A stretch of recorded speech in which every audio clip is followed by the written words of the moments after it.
प्रभु यीशु मसीह के मधुर नाम में आपको सलाम। सचमुच में परमेश्वर ने हमें फिर आशीष दी कि हम तंदुरुस्ती के साथ उसके सामने आए और ख़ास करके हम बाइबल की बात में आप सबका स्वागत करते हैं और दिलचस्पी लेने में बाइबल की बात में, तो ये एक बड़ी आशीष की बात है। और जैसे जैसे आप जुड़ते जाएंगे ये हम सिलसिला जो है ये और बढ़ाते जाएंगे आगे। तो एक बड़ी बात जो है वो आपको मैं बार बार कहना चाहता हूँ, वो ये है कि आप हमारे साथ सहभागी हो सकते हैं, हमारे साथ सहयोगी हो सकते हैं। अगर आपको लगता है कि बाइबल की बात जो है वो सही है, तो आप दूसरों को अपने टाइमलाइन पर अपने साथियों को शेयर करें, उनको इस मैसेज के साथ अवगत कराएं और बहुत से लोग जो हैं वो हमारे साथ जुड़ सकते हैं इस तरीके से, और ये करते करते कारवां जो है ये बढ़ता जा सकता है। तो आज हमने जो मैंने कल कहा था कि हम बात करेंगे कि क्या हमारे अंदर आदम का पाप है। तो आइए इस समय हम आगे बढ़ने से पहले प्रार्थना में जाएं। पिता, हम तेरा धन्यवाद करते हैं, तूने हमें फिर मौका दिया है। धन्यवाद करते हैं तेरे लोगों के लिए, उनके उस प्रेम के लिए जो तेरे वचन को सीखने के लिए है। धन्यवाद करते, एक एक पर तेरी आशीष चाहते हैं और प्रार्थना करते हैं कि जब हम तेरे वचन में सीखें तो हम और आगे बढ़ें। प्रभु यीशु मसीह तेरे प्यारे बेटे अपने मुक्तिदाता के नाम से मांगते हैं, आमीन। तो इसमें दो चीज़ें हम देखेंगे। दो चीज़ें का मतलब कि दो रेफरेंस हैं बाइबल में जिनका इस्तेमाल आमतौर पर इस बात को साबित करने के लिए किया जाता है कि हमारे अंदर आदम का पाप है। सबसे पहले तो रोमियो के खत में 5 अध्याय उसकी 19वीं आयत में है। रोमियो के खत में 5 अध्याय उसकी 19वीं आयत में है कि जैसा एक मनुष्य के आज्ञा ना मानने से बहुत लोग पापी ठहरे, तो एक मनुष्य के आज्ञा ना मानने से बहुत लोग पापी ठहरे। और एक और है जो भजन संहिता 51 अध्याय उसकी 5 आयत में है, जिसमें दाऊद ये कहता है, भजन संहिता 51 अध्याय 51:5, देख मैं अधर्म के साथ उत्पन्न हुआ और माता के साथ और पाप के साथ अपनी माता के गर्भ में पड़ा। ये दो सवाल हैं, ये दो बातें हैं जो इस बात के लिए इस्तेमाल की जाती हैं, दो हवाले जिनको इस के सपोर्ट के लिए इस्तेमाल किया जाता है कि हमारे अंदर आदम का पाप है। यानी हम जब पैदा होते हैं तो हम पापी होते हैं। अगर हम पैदा होते पापी होते हैं तो आज हम बाइबल में से देखेंगे कि बाइबल इसके बारे में क्या कहती है। तो सबसे पहली बात तो यह है कि मैं आपके साथ एक शेयर करना चाहता हूं कहानी। शायद आप में से कईयों ने एक फिल्म देखी हो, परवरिश। परवरिश में कहानी कुछ इस तरीके की है कि एक पुलिस इंस्पेक्टर या जो भी बड़ा ऑफिसर है उसका और एक डाकू का बेटा, उनकी दो की कहानी है। जो किसी न किसी तरीके से डाकू का बेटा जो है वो पुलिस वाले के घर में चला जाता है और जो पुलिस वाले का बेटा है वो डाकू के घर में चला जाता है। तो बचपन से जैसे ही उनकी परवरिश शुरू होती है तो अलग अलग माँ बाप जो हैं वो कुछ और हैं, लेकिन डाकू का बेटा पुलिस वाले के पास जाता है और पुलिस वाले का बेटा जो है वो डाकू के घर में बड़ा होता है, तो पलता है। तो जो डाकू के घर में पैदा होता या पलता है वो बड़ा होकर पुलिस वाला बन जाता है, और जो पुलिस वाले के घर में पलता है वो बड़ा होकर डाकू बन जाता है। जो डाकू के घर में जो बड़ा होता है वो बड़ा होकर डाकू बन जाता है। जबकि जो है वो दोनों का जो प्रॉब्लम मतलब जो है पॉइंट जो है वो ये अलग अलग है कि पुलिस वाले के घर में डाकू का लड़का है और डाकू के घर में पुलिस वाले का लड़का है। लेकिन जब वो बड़े होते हैं तो ये बताया जाता है कि जैसे किसी की परवरिश होती है वैसा ही वो हो जाता है। तो क्या आप इसको इस तरीके से कहेंगे कि पुलिस वाले का बच्चा जो है वो पुलिस वर्ग में ही रहना चाहिए था, या डॉक्टर का बच्चा जो है वो डॉक्टर ही बनना चाहिए क्योंकि उसमें डॉक्टर का खून है? तो उस कहानी में या उस फिल्म में इस बात को दिखाया गया है कि जैसी हमारी परवरिश होती है वैसे ही हम जो है वो आगे होते हैं। तो ये एक तो बाहरी दुनिया का है एग्जाम्पल, लेकिन एक एग्जाम्पल और हम यहेजकेल की किताब में से देखते हैं। हिजकियल इसको अंग्रेजी में कहते हैं। यहेजकेल की किताब में 18 अध्याय में उसकी दूसरी आयत में इसराइलियों का एक इस्तेमाल किया गया है, कहावत है। कहते कि तुम लोग कहते हो कि खट्टे अंगूर तो खाए पुरखा लोगों ने, परंतु दांत खट्टे हुए बच्चों के। खट्टे अंगूर खाए पुरखा लोगों ने, लेकिन दांत खट्टे हुए बच्चों के। आप इसको प्रैक्टिकली अगर आप देखेंगे तो अंगूर जो खाता है उसी के दांत खट्टे होते हैं, लेकिन यहां ये कह रहे हैं कि हमारे बड़ों ने दांत अंगूर खाए या इमली खाई या खट्टी चीज खाई, तो दांत जो है वो बच्चों के खट्टे हुए। क्या ये पॉसिबल है? क्या ये हो सकता है? अभी आप इसको देखेंगे। अगर इसकी 4 आयत में देखें तो परमेश्वर का वचन ये कहता है कि देखो सबों के प्राण मेरे हैं, जैसा पिता का प्राण वैसा ही पुत्र का भी प्राण है, दोनों मेरे ही हैं, इसलिए जो प्राणी पाप करेगा वही मरेगा। इसमें जो मैसेज है वो ये है कि कहावत तो ठीक है, लेकिन कहावत का तुक क्या है? कहावत का न सिर है न पैर है कि दांत जो अंगूर खाए खट्टे हमारे बाप दादों ने और दांत खट्टे हो गए हमारे। इसी को यिर्मयाह नबी 31 अध्याय में उसकी 29वीं आयत में यिर्मयाह नबी में जो है वो इसका हमें वैसा ही रेफरेंस मिलता है। यिर्मयाह नबी की किताब में उसकी 31 अध्याय 29वीं आयत कि उन दिनों में लोग फिर से ना कहेंगे कि पुरखा लोगों ने तो जंगली दाख खाई, परंतु उनके वंश के दांत खट्टे हो गए। अंगूर खाए बाप दादों ने, लेकिन दांत खट्टे हुए बच्चों के, आगे पीढ़ियों के। क्या आपको लगता है कि ये कहावत जो है वो सही हो सकती है? ये पॉसिबल नहीं है। इसका मतलब कि जो 4थी आयत में हिजकियल की किताब में, यहेजकेल की किताब में 18 अध्याय उसकी 4 आयत में परमेश्वर कहता है कि देखो सबों के प्राण तो मेरे हैं, जैसे पिता का प्राण वैसे ही पुत्र का भी प्राण है, दोनों मेरे हैं।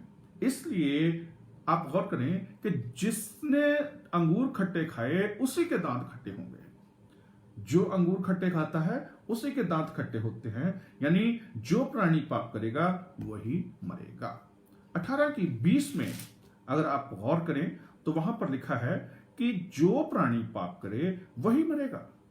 ना तो पुत्र पिता के अधर्म का भार उठाएगा और ना पिता पुत्र का, ना तो पुत्र पिता के अधर्म का भार उठाएगा और ना पिता पुत्र के। इसका मतलब कि हर व्यक्ति, हर इंडिविजुअल जो है वो खुद परमेश्वर को जिम्मेदार है।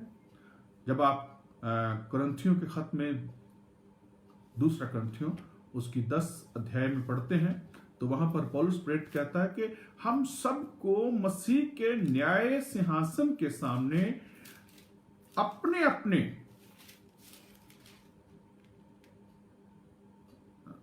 दूसरा ख्याल में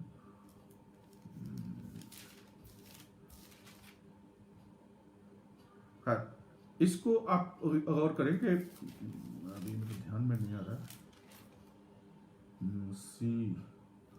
खैर आप इस बात को ध्यान में रखें कि हम सबको, पौलुस कहता है कि हम सबको, हर किसी को मसीह के न्याय के सामने, न्याय सिंहासन के सामने खड़े होना है और हर किसी को अपने अपने कामों का लेखा देना है जो हमने देह में किए हैं।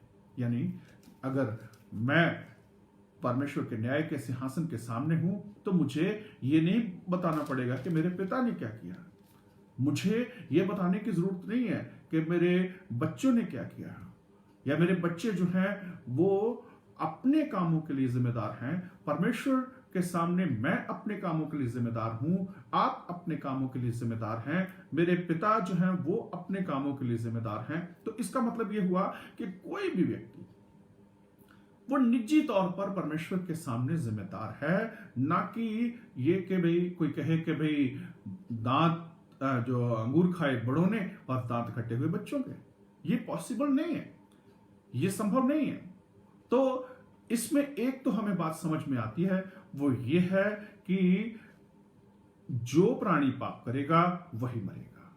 अगर मैंने पाप किया है तो मैं मरूंगा, अगर मेरे बच्चों ने पाप किया है तो वो मरेंगे। आत्मिक हम बात कर रहे हैं, क्योंकि पाप जो है वो असल में क्या है। पाप हम कब करते हैं? पाप तो हम तब करते हैं जब हम आज्ञा को तोड़ते हैं। जब हम आज्ञा को तोड़ते हैं तब पाप करते हैं। जब आप पहला यूहन्ना उसकी 3 अध्याय उसकी 4 आयत को देखते हैं तो वहां पर यूहन्ना क्या कहता है? यूहन्ना कहता है कि जो कोई पाप करता है वो व्यवस्था का विरोध करता है, और पाप तो है ही व्यवस्था का विरोध। जो कोई पाप करता है वो व्यवस्था का विरोध करता है, और पाप तो है ही व्यवस्था का विरोध। अगर आप याकूब की किताब उसकी याकूब की पत्री में 1 अध्याय उसके 13 और 14 आयत को देखें तो याकूब कहता है कि जब किसी की परीक्षा हो तो वो ये ना कहे कि मेरी परीक्षा परमेश्वर की ओर से होती है, क्योंकि ना तो बुरी बातों से परमेश्वर की परीक्षा हो सकती है, और ना ही वो किसी की परीक्षा आप करता है। परमेश्वर किसी की परीक्षा नहीं करता है। लेकिन अगली आयत को देखें, परंतु हर एक व्यक्ति अपनी ही अभिलाषा से खींचकर और फंसकर परीक्षा में पड़ता है। हर एक व्यक्ति अपनी ही अभिलाषा से खींचकर और फंसकर परीक्षा में पड़ता है। और इसका मतलब यह हुआ कि परीक्षा में पढ़ना पाप नहीं है, लेकिन परीक्षा में नाकाम होना जो है वो पाप है। आपके ऊपर परीक्षा आती है तो आप कह सकते हैं कि भाई मैं परीक्षा में मतलब परीक्षा है इसमें सफल होना है। और यीशु मसीह के सामने परीक्षा आई, यीशु मसीह ने परीक्षा को सहा और हर प्रकार की परीक्षा में वो सफल हुआ, तो उसने कोई भी पाप नहीं किया। ऐसा नहीं कि उसके ऊपर परीक्षा नहीं आई, लेकिन उसने कोई पाप नहीं किया। लेकिन सवाल हमारा यह है कि क्या हम आदम के पाप के साथ पैदा होते हैं? क्या हम जब पैदा होते हैं तो हमारे अंदर आदम का पाप होता है? इसको मैरूसी गुनाह भी कहते हैं। मीरास में मिला हुआ पाप, मीरास में मिला हुआ गुनाह। जैसे मान लो कि भाई मान लो कि बाप दादों की या जो परिवार की या माँ बाप की जो कोई जायदाद हो, जो प्रॉपर्टी हो, वो नेचुरली जो ऑटोमेटिकली जो है वो बच्चों को मिल जाती है। तो क्या पाप ऐसा है कि वो हमें ऑटोमेटिकली पास ऑन होता जाता है? लेकिन अभी तो हमने इन चीज़ों को, इन रेफरेंसेस को जो देखा है वो तो ये बताते हैं कि पाप जो है वो ऑटोमेटिकली नहीं, बल्कि हर प्राणी जो पाप करे वही मरता है। हर प्राणी जो पाप करे वही मरता है। तो कोई भी व्यक्ति जो है वो किसी दूसरे के पाप का जिम्मा उसको उठाने की जरूरत नहीं है, ना ही उसको उसकी सजा मिलेगी। उसको वही सजा मिलेगी, वही उसको जवाबदेही उसकी बनती है जो उसने खुद किया है। अब मैं आपके साथ जो है वो दाऊद की बात पर आऊंगा। दाऊद कहता है कि मैं पाप के साथ पैदा हुआ। दाऊद की किताब ज़बूर जो है 51:5, मैं अधर्म के साथ उत्पन्न हुआ, मैं अधर्म के साथ उत्पन्न हुआ और पाप के साथ अपनी माता के गर्भ में पड़ा। क्या इसका मतलब यह है कि जब दाऊद पैदा हुआ तो वो पापी था? क्या यह मतलब है कि दाऊद पैदा होने के समय पापी था? अगर दाऊद पैदा होने के समय पापी था तो ये बात जो है ये हर किसी के ऊपर लागू होती है। लेकिन अगर आप परमेश्वर के वचन को देखें, जब आप इब्रानियों 12 अध्याय उसकी 4 आयत को पढ़ते हैं तो वहां पर लिखा है कि जो विवाह है वो सब बातों सबसे आदर के योग्य माना जाए। विवाह सबसे आदर के योग्य माना जाए। तो इसका मतलब कि कोई भी व्यक्ति जो विवाह करके जो जो या शरीर जो मतलब कि जो किसी भी बच्चे का जो जन्म होता है वो असल में वो विवाह ही एक उसका बेसिक हम मानते हैं। तो जो विवाह का फल है, विवाह का जो फल है वो पाप है। लेकिन परमेश्वर का वचन तो ये कहता है कि विवाह सबसे आदर के योग्य माना जाए और सबसे आदर के योग्य माना जाए। इसका मतलब ये हुआ कि जो भी बच्चा पैदा होता है वो असल में वो पापी नहीं होता है। मैं इसलिए ये कह रहा हूं कि यीशु मसीह के पास ये सवाल आया था। मत्ती 18 अध्याय में आप उसको देख सकते हैं। मत्ती 18 अध्याय में पहली 4 आयतें हैं। उस घड़ी चेले यीशु के पास आकर पूछने लगे कि स्वर्ग के राज्य में बड़ा कौन है? स्वर्ग के राज्य में बड़ा कौन है? इस पर उसने एक बालक को पास बुलाकर उनके बीच में खड़ा किया और कहा, मैं तुमसे सच कहता हूं कि जब तक तुम ना फिरो और बालकों के समान ना बनो तुम स्वर्ग के राज्य में प्रवेश नहीं कर सकते। जो कोई अपने आप को इस बालक के समान छोटा करेगा वो स्वर्ग के राज्य में बड़ा होगा, और जो कोई मेरे नाम से एक ऐसे बालक को ग्रहण करता है वो मुझे ग्रहण करता है। यीशु ने कहा, यीशु ने बताया कि परमेश्वर के राज्य में आने के लिए एक बालक बनना जो है वो जरूरी है। और बालक का मतलब यह हुआ कि बालक के जैसा बनना। फिर उसने कहा कि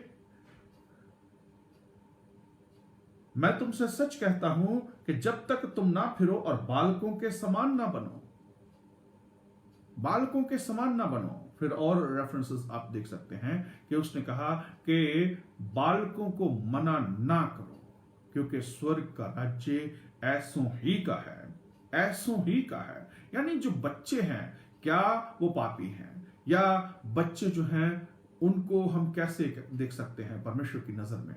जब यीशु ने ये बताया कि स्वर्ग का राज्य ऐसों ही का है, यानी जो बच्चे हैं वो निर्बोध हैं। तो जब दाऊद ये कहता है कि मैं अपनी माता के गर्भ में पाप के साथ पड़ा, तो दाऊद क्यों ऐसा कह रहा है? क्या दाऊद जो है वो पैदाइशी पापी था? अगर आप इसको इस तरीके से देखें कि जब पेंटिकॉस्ट वाले दिन लोग जो वहां पर यहूदी लोग इकट्ठा हुए थे, दुनिया भर के यहूदी लोग इकट्ठा हुए थे, तो असल में हर यहूदी की जो भाषा है वो क्या है? वो इब्रानी। जैसे कई बार हम देखते हैं कि जो सिख भाई हैं वो आमतौर पर दुनिया में कहीं भी आप चले जाओ तो ज्यादातर वो इस बात को मतलब इस तरीके से पेश करते हैं। अगर कोई पगड़ी वाला आप बाहर देख लो तो उनको ये इस तरीके से मतलब उनको पता होता है कि भाई ये मतलब ये बंदा पंजाबी जानता ही होगा। तो इब्रानी लोग जो हैं या यहूदी लोग जो हैं उनको इब्रानी तो दुनिया के किसी भी कोने में क्यों ना हो, उनको इब्रानी तो आनी है। लेकिन जब वो दूसरी भाषा जानता है तो वो दूसरी भाषा उसको कैसे आती है? आप देखें कि पेंटिकॉस्ट वाले दिन 14 करीब देशों के लोग वहां पर थे, 12 से 14 लोगों के देशों के लोग वहां पर थे। तो जब पवित्र आत्मा के द्वारा पतरस और दूसरे प्रेरित जो हैं वो बोल रहे हैं तो उनको ये समझ में आ रहा है ये मेरी भाषा है, मेरी भाषा। वो अपनी मातृभाषा किसको कह रहे हैं? जहां से वो आए हैं। वो भाषा उनको कहां से आई? वो भाषा उन्होंने बचपन से सीखी, मां से मतलब जब पैदा होते ही सीखी। कोई भी भाषा, वैसे तो कोई भी भाषा जो आप सीखते हैं वो असल में आप ये नहीं कि पैदा होने के साथ ही आपको भाषा जो है वो आ रही होती है। आप जिस माहौल में रहते हैं, जहां पर रहते हैं, वहां पर आप करते करते उस आबो हवा में ऐसी होती है कि वहां पर उस भाषा को आप बोलने लगते हैं धीरे धीरे। तो पाप क्या है? पाप कैसा है? जिस तरीके से हम किसी भी जब मतलब बड़े होते हैं वैसे वैसे जैसे जैसे हम बड़े होते हैं वैसे वैसे हमें भाषा आ जाती है। ठीक वैसे ही हम जिस संसार में रहते हैं अगर आप अब गौर करें इसको, जो भजन संहिता 51 उसकी 5 है, तो आप मेरे ख्याल में मेरे साथ इस बात से सहमत होंगे कि देख मैं अधर्म के साथ उत्पन्न हुआ और पाप के साथ अपनी माता के गर्भ में पड़ा।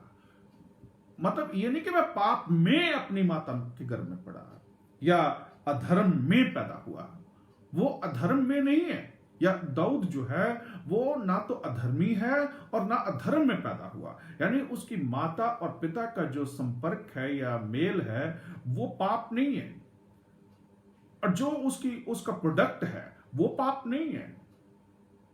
तो अगर वो पाप नहीं है तो फिर दाऊद जो है वो कैसे कह रहा है कि मैं अधर्म के साथ उत्पन्न हुआ और अब पाप के साथ अपनी माता के गर्भ में पड़ा। असल में मैं अगर इसको इस तरीके से कहूं कि दाऊद जब पैदा हुआ, जिस दुनिया में पैदा हुआ, वो असल में उसका आसपास चौगिर्दा जो है वो पाप से भरा हुआ है। हम कई बार कहते हैं हवा दूषित हो गई, हवा दूषित हो गई। हवा ही नहीं, वातावरण दूषित हुआ। तो वातावरण दूषित होने का एक मतलब ये रिजल्ट होता है कि धीरे धीरे धीरे धीरे करके वो हमारे फेफड़ों में जमने लगती है और वो फिर हमें जो है उसका बाद में उसका जो भुगतना पड़ता है। लेकिन ये नहीं कि हम जब पैदा हुए थे तो हम जो है वो विद डिफेक्ट पैदा हुए थे। हम पैदा होने के समय सही थे, लेकिन धीरे धीरे जिस हवा में रहे, जिस आबो हवा में हम बड़े हुए, वो आबो हवा जो है वो दूषित थी। तो पाप क्या है? पाप आज्ञा का या व्यवस्था का उल्लंघन है। जब आप व्यवस्था को नहीं मानते, जब आपको यह बताया जाता है कि ये नहीं करना, ये करना है, तो आप दोनों में से, दो ऑप्शन में से एक को चुनते हैं और वो आप अपनी मर्जी करते हैं, तो इसका मतलब यह है कि आप व्यवस्था का उल्लंघन कर रहे हैं। आप किसी देश में रहते हैं और देश में देश के कानून का जो दिया गया है, अगर आप नहीं पालन करते हैं तो इसका मतलब कि आपने पाप किया है। तो परमेश्वर का कानून, परमेश्वर की व्यवस्था है और वो उसकी अलग बात है, हम कर सकते हैं। एक लिखित व्यवस्था है, एक अलिखित व्यवस्था है।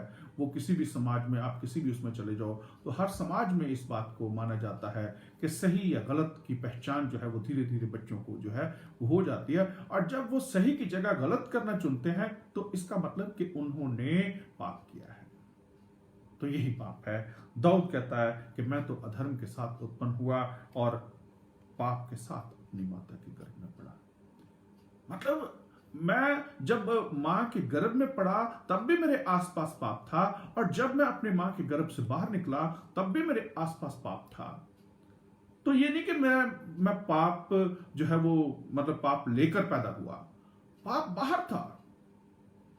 और पाप कब बड़ा हुआ? जब मैंने व्यवस्था को समझा, जब मुझे समझ आ गई कि सही और गलत क्या है और मैंने सही की जगह गलत को चुना। तो एक तो बात हमें यह समझ में आती है कि हम पापी कब बनते हैं? जब हम पाप करते हैं, जब हम आज्ञा तोड़ते हैं। ये नहीं कि हम पाप जो है वो साथ में लेकर पैदा हुए। तो अगर हम पाप साथ में लेकर पैदा नहीं हुए हैं तो हमारे अंदर आदम का पाप नहीं है। हमने आदम वाला पाप नहीं किया। जब तक हमने आदम वाला पाप नहीं किया है, हमारे अंदर पाप का उसमें नहीं है। मैं इसको इस तरीके से समझा सकता हूं। कई बार होता है कि आदमी जो है वो शराब पीता है या नशा करता है, और नशा करने वाला आदमी जो है या मान लीजिए कि वो चोरी करता है, इस तरीके से देख लेंगे, चोरी करता है या खून कर देता है। जो आदमी खून करता है उसको कानून पकड़ लेता है, कानून उसको उसकी सजा देता है और उसको फांसी हो जाती है। तो क्या आप ये कहेंगे कि जो कत्ल की सजा है उसके बच्चों को भी होनी चाहिए? क्योंकि वो खूनी के बच्चे हैं। बच्चे खूनी नहीं हैं, बच्चे चोर नहीं हैं, बच्चे गलत नहीं हैं। लेकिन जब एक जुआरी जो है वो जुआ हारता है या जुआ में पकड़ा जाता है या जुआ खेलता है, या नशेबाज जो है वो नशा करता है, तो ये सब चीजें जो हैं उनको उसका जो है वो फल मिलेगा। लेकिन क्या उसका असर सिर्फ उसी के ऊपर होता है? उसका असर उसके बच्चों पर होता है, उसका असर उसके परिवार पर होता है, उसका असर उसके आसपास होता है। तो यानी कहने का मतलब कि जिस माँ बाप या जिस आदमी के बच्चे जो हैं वो मतलब कोई आदमी खूनी है तो उसके बच्चों को खूनी नहीं कहा जाएगा, खूनी के बच्चे कहा जा सकता है। लेकिन अगर वो खून करते हैं, अगर वो चोरी करते हैं, अगर वो नशा करते हैं तो उनको उसकी सजा मिलेगी। लेकिन उनको तब तक उसकी सजा नहीं मिल सकती जब तक वो खुद पाप नहीं करते हैं। तो वो खूनी के बच्चे हो सकते हैं, उनके ऊपर उसका असर हो सकता है, लेकिन वो दोषी नहीं है। इसी तरीके से अगर मैं ये कहूं कि हम पाप के दोषी हैं, हम आदम के पाप के दोषी हैं, तो नहीं। अगर गलत आदम ने किया तो आदम दोषी है, अगर मैं गलत करता हूं तो मैं दोषी हूं। अंगूर तो खाए हमारे बाप दादों ने, लेकिन दांत हमारे खट्टे हुए। ये पॉसिबल नहीं है, ये गलत है। और ज्यादातर जो है हम इसी को सुनते, इसी को देखते हैं। इसके साथ एक और चीज आती है, वो ये है कि यीशु मसीह को देखें। अगर आप रोमियो मैंने 5:19 को आपको दिखाया था, बताया था। रोमियो 5:19 में, रोमियो 5:19 में आप देखें कि वहां पर लिखा है कि जैसे एक मनुष्य के आज्ञा ना मानने से बहुत लोग पापी ठहरे। तो क्या एक मनुष्य के आज्ञा ना मानने से बहुत से लोग पापी ठहरे का मतलब यह है कि उसने आज्ञा नहीं मानी तो बहुत से लोग पापी ठहरे?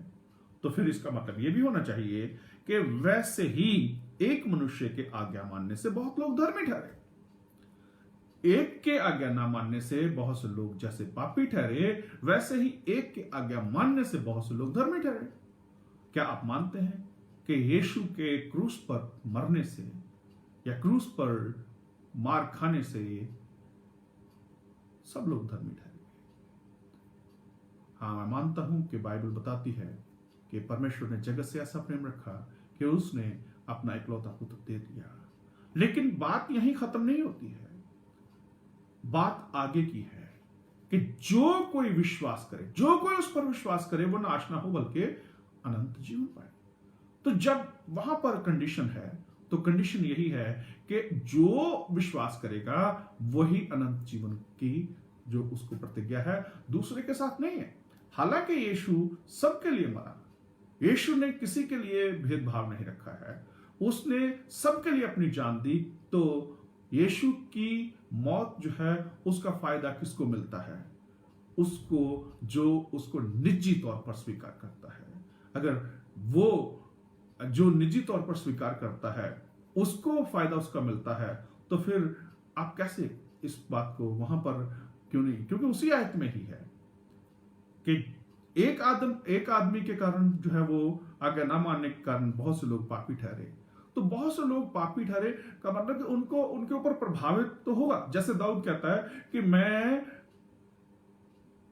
अधर्म के साथ पैदा हुआ, मेरे जो आसपास का जो आब हवा थी, मेरे जो आसपास का हवा जो वातावरण था, वो असल में इतना बुरा था कि भाई मैं उसमें से निकल नहीं पाता। क्योंकि जब हम जिस माहौल में रहते हैं, असल में उसका असर जो है वो हमारे ऊपर रहता है। तो हम कब पापी बनते हैं? जब हमने पाप किया। रोमियो के खत में 6 अध्याय उसकी 16 से 19 देखें लिखा है, क्या तुम नहीं जानते कि जिसकी आज्ञा मानने के लिए तुम अपने आप को दासों के समान सौंप देते हो, उसी के दास हो। जैसे पाप के जिसका अंत मृत्यु है, चाहे आज्ञाकारिता के जिसका अंत धार्मिकता है। परंतु परमेश्वर का धन्यवाद हो कि जो पाप के दास थे अब मन से उस उपदेश के मानने वाले हो गए जिसके सांचे में ढाले गए थे, और पाप से छुड़ाए जाकर धर्म के दास बन गए। मैं तुम्हारी शारीरिक दुर्बलता के कारण मनुष्य की रीति पर कहता हूं, जैसे तुमने अपने अंगों को कुकर्म के लिए और अशुद्धता और कुकर्म के लिए के दास करके सौंपा था, वैसे ही अब अपने अंगों को पवित्रता के लिए धर्म के दास करके सौंप दो। आप गौर करें कि आप पापी कब बनते हैं? जब आप पाप की गुलामी करते हैं। आप धर्मी कब बनते हैं? जब आप धर्म के दास हो जाते हैं। तो जिसकी आज्ञा मानते हैं उसी के दास हो। तो जब हम पाप के गुलाम थे, जब हम पाप की बात मान रहे थे, तब हम पाप के गुलाम थे। लेकिन ये नहीं है कि हम पैदा होते ही पापी थे। हम तो उसकी आज्ञा मान रहे थे। अगर हम उसकी आज्ञा तोड़ दें तो हम उससे छूट गए, हम उसके गुलाम नहीं हैं। हम धर्म की बात को मानते हैं, तो फिर धर्म की बात को मानने से हम धर्मी ठहरते हैं। तो यही बात जो है वो दोनों बातों में हमें लगता है कि दोनों बातें जो हैं वो हमारे ऊपर लागू होती हैं। क्योंकि यीशु मसीह ने कहा कि छोटे बच्चों को मेरे पास आने दो, इन्हें मना मत करो, क्योंकि स्वर्ग का राज्य ऐसों ही का है। छोटे बच्चों का यीशु मसीह ने कहा कि स्वर्ग का राज्य है। कि अगर आप कहें कि छोटे बच्चे जो हैं वो दोषी हैं, पाप के दोषी हैं, तो क्या ये सही है? असल में हम जिस दुनिया में रहते हैं उसमें ज्यादातर हमें यही बताया जाता है कि भाई हम आदम के पाप के दोषी हैं, इसीलिए छोटे बच्चों को बपतिस्मा देने की बात कही जाती है। लेकिन अगर ये बात गलत है तो फिर बच्चों को बपतिस्मा देने का क्या मतलब है? क्या बच्चे पापी हैं?